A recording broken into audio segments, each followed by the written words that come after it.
जय जय शङ्कर हर हर शङ्कर जय जय शङ्कर हर हर शङ्कर जय जय शङ्कर हर हर शङ्कर जय जय शङ्कर.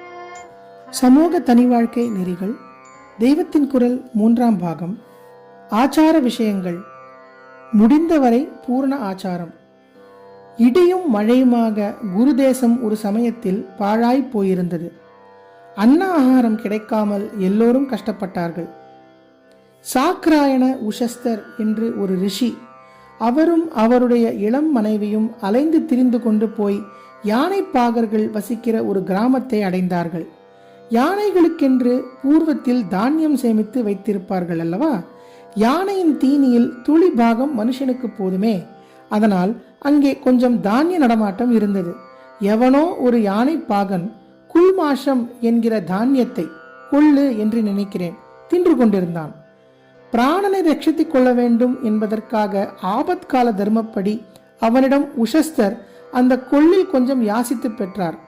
யானை பாகன் அதை அவர் சாப்பிட்டவுடன் குடிப்பதற்காக தான் குடித்துக் கொண்டிருந்த ஜலத்திலிருந்தே கொஞ்சத்தை கொடுத்தான்.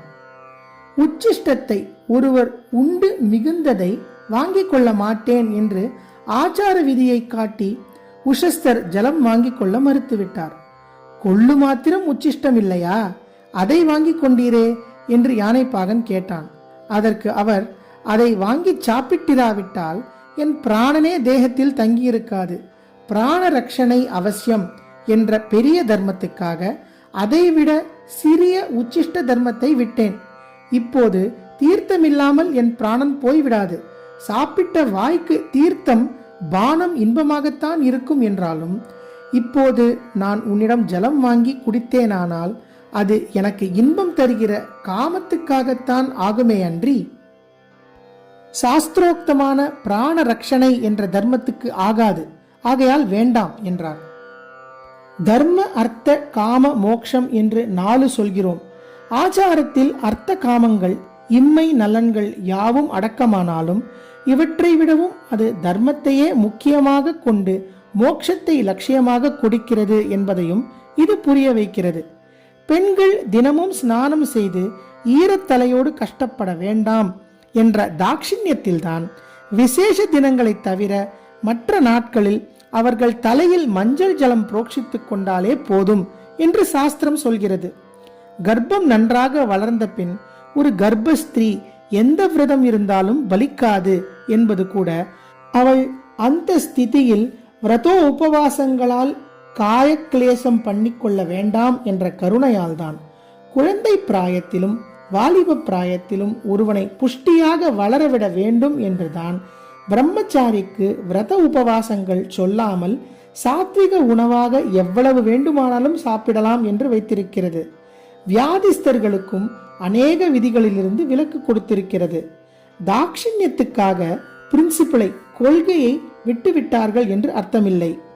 ஆச்சார அனுஷ்டானத்தில் நாம் எத்தனை நம்பிக்கை வைத்திருந்தாலும் இம்மாதிரி அவை ரொம்ப சிரம சாத்தியமாகிற போது மாத்திரம் பகவானே கருணையினால் அவற்றை ஓவர்லுக் பண்ணிவிடுவான்.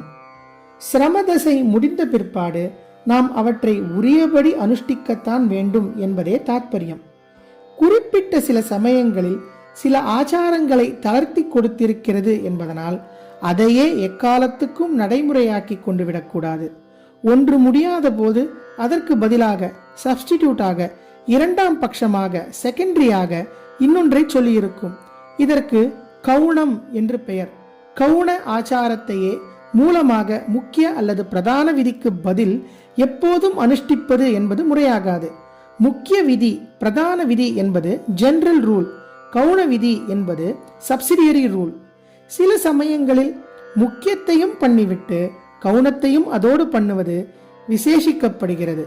உதாரணமாக, ஸ்நானம் என்றால் ஜலத்துக்குள் முழுகி அழுக்கு போக குளிப்பதுதான். ஆனால் உடம்பு சரியில்லாத போது அப்படி பண்ண வேண்டாம் என்று கவுனமாக தலைக்கு விட்டு கொள்ளாமல் கழுத்து வரை குளித்தால் போதும். டெம்பரேச்சர் இருந்தால் இடுப்பு வரை குளித்தாலே போதும். அதுவும் முடியாவிட்டால் ஈரத்துணியால் துடைத்து கொண்டாலும் சரி. ரொம்பவும் தாபஜ்வரமானால் இது கூட வேண்டாம், தலையோடு கால் விபூதியை பூசிக்கொண்டாலே ஸ்நானம்தான் என்றெல்லாம் சாஸ்திரங்களில் பிளெக்சிபிளாக நெகிழ்ந்து கொடுத்து விதி செய்திருக்கிறது. நன்றாக தலைக்கு ஸ்நானம் பண்ணின பிற்பாடும், அதாவது பிரதான அல்லது முக்கிய விதியை அனுசரித்த பின்னும் இப்படி முழுநீர் பூசிய என்று பெரிய புராணத்தில் சொல்லியிருக்கிற மாதிரி தலையோடு கால் விபூதி பூசிக்கொண்டு கவுன ஸ்நானமும் பண்ணலாம். ஆனால் நல்ல ஆரோக்கிய ஸ்திதியில் இருக்கும் போது குளிக்காமல் விபூதி ஸ்நானம் மட்டும் பண்ணினால் போதும் என்று இருக்கப்படாது. ஜெய ஜெய சங்கர, ஹரஹர சங்கர, மகா பெரியவா சரணம்.